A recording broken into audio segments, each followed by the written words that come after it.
Welcome to qnawire. Hi. So in this problem, a capacitor is formed from two concentric spherical shells.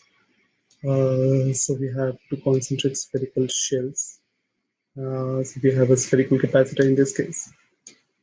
The radius for the two shells are given. So it's R1, the radius of the inner shell, and the radius of the outer shell is R2. And the values are given to be, so R1 is given to be 12.5 centimeters. So I can write this as 0.125 meters, and R2 is going to be 14.8 centimeters. So I can write this as 0.148 meters, and the potential between the two spherical plates is given to be 120 volts. So this is the potential applied between these two plates, and what we are required to find is that we need to find the energy density first at a distance r 12.6 centimeters just outside the inner sphere. So in the first part, we need to find the energy density at a distance r equals 12.6 centimeters, that is 0.126 meters. So we need to find the energy density. So now for the spherical capacitor, we use the Gauss's law and we find the electric field somewhere in between the plates. So the electric field in between these spherical plates, spherical shells, is given as Q equals E equals capital Q by 4 pi epsilon naught R square. So this is the electric field. And for two concentric spherical shell, we already found that this value, capital Q by 4 pi epsilon naught, can be written as, in terms of the radii of inner and outer spherical shells, can be written as R1 R2 divided by R2 minus R1 times the potential difference between the plates, V. So using these two definitions, I can write the electric field as the electric field in between the spherical shells can be written as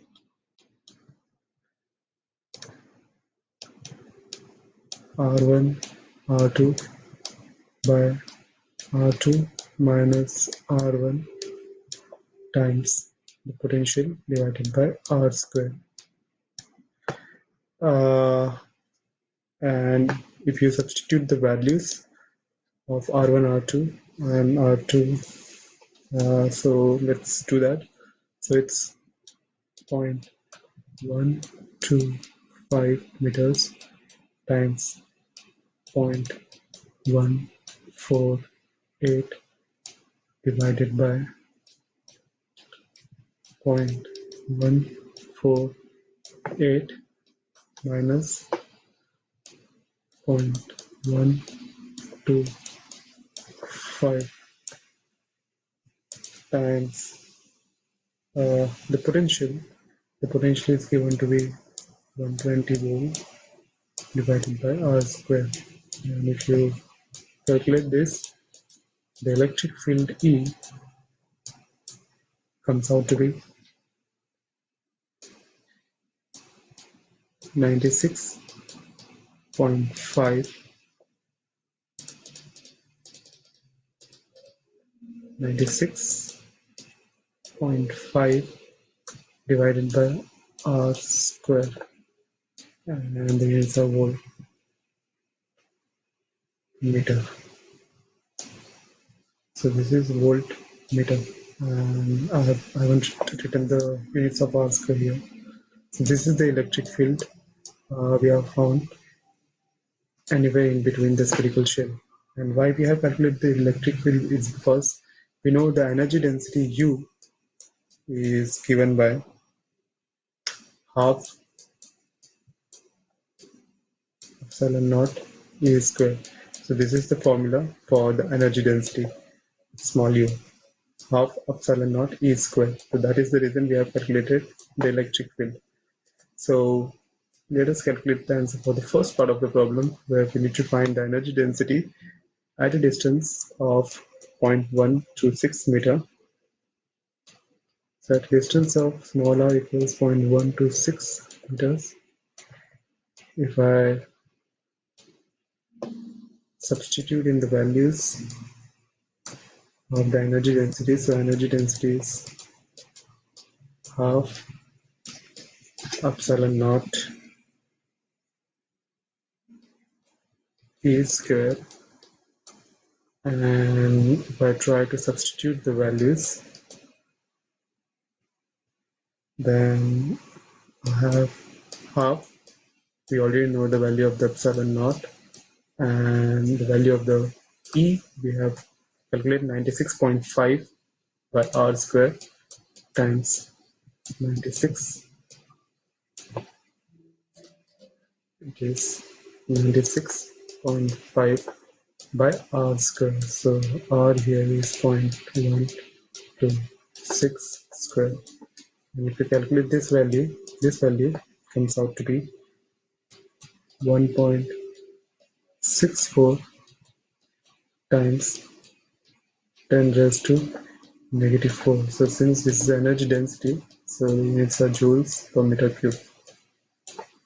And this is the energy density, very close to the first spherical shell, above the first spherical shell.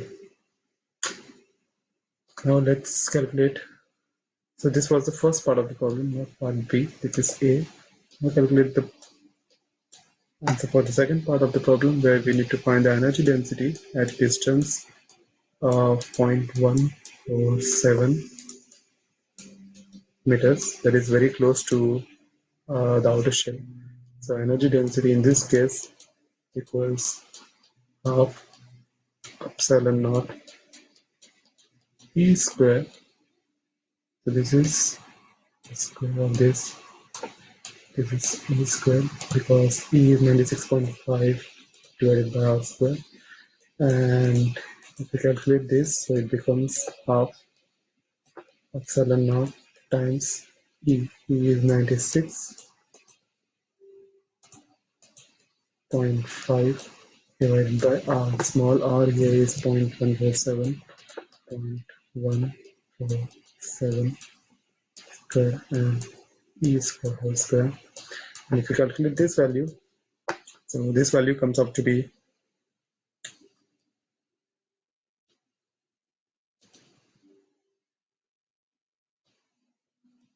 8.85 times 10 raised to minus 5 joule per meter cube. So this is the answer for the second part of the problem. And in the third part of the problem, we are being asked that for a parallel plate capacitor, the energy density is uniform in the region between the plates. And we are being asked that if this is the case with spherical plate capacitor as well. So for spherical plate capacitor, we have calculated the energy density in between these two spherical shells. The first one is the energy density near the inner spherical shell, and the second one is the energy density near the outer spherical shell. And we found that these energy densities, the first one and the second one, is quite different. So we come to the conclusion that for spherical capacitor, the energy density is not same between the spherical shells as in the case of parallel plate capacitor. With this, we come to the end of the problem.